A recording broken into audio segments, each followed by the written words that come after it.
सावन का समय था। माता पार्वती अपने वस्त्र साफ कर रही थीं और उन्हें एक संदूक यानी सूटकेस में रख रही थीं। तभी वहां बाल गणेश आए और मासूमियत से पूछने लगे, माँ, आप कहीं जा रही हैं क्या? माता पार्वती मुस्कुराते हुए बोली, हाँ बेटा, मैं कुछ दिनों के लिए धरती लोक जा रही हूँ। तुम अच्छे से रहना और स्नान करके आओ। बाल गणेश हंसते हुए स्नान करने चले गए। स्नान के बाद उन्होंने मछलियों को दाना खिलाया और फिर घर लौट आए। उधर माता पार्वती रसोई में भोजन बना रही थीं।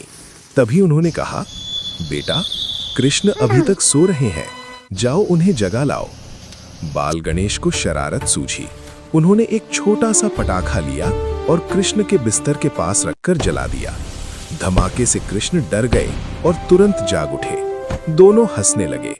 तभी माता पार्वती धरती लोक जाने के लिए तैयार हो गई। बाल गणेश जाने की जिद करने लगे, लेकिन माता ने समझाया, तुम यहीं रहो और कान्हा के साथ समय बिताओ। माता पार्वती वहां से चली गईं। कुछ समय बाद बाल गणेश कृष्ण के पास पहुंचे। उस समय कृष्ण भोजन कर रहे थे। गणेश जी ने भी खाने की जिद की तो कृष्ण ने प्रेम से उन्हें खिलाया। दोनों को मस्ती करते देख माता पार्वती और भगवान शिव प्रसन्न हुए।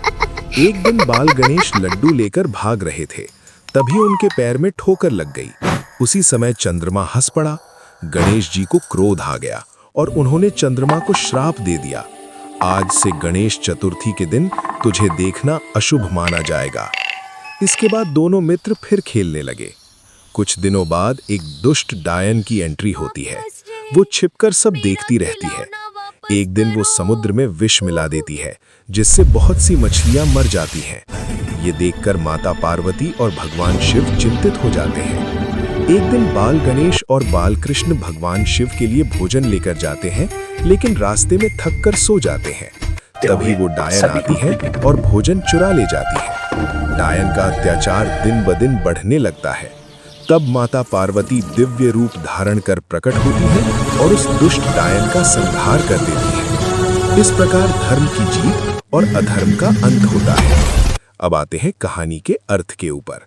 तो इस कहानी से हमें ये सीखना चाहिए कि अच्छाई की हमेशा जीत होती है, चाहे बुराई कितनी भी ताकतवर क्यों ना हो।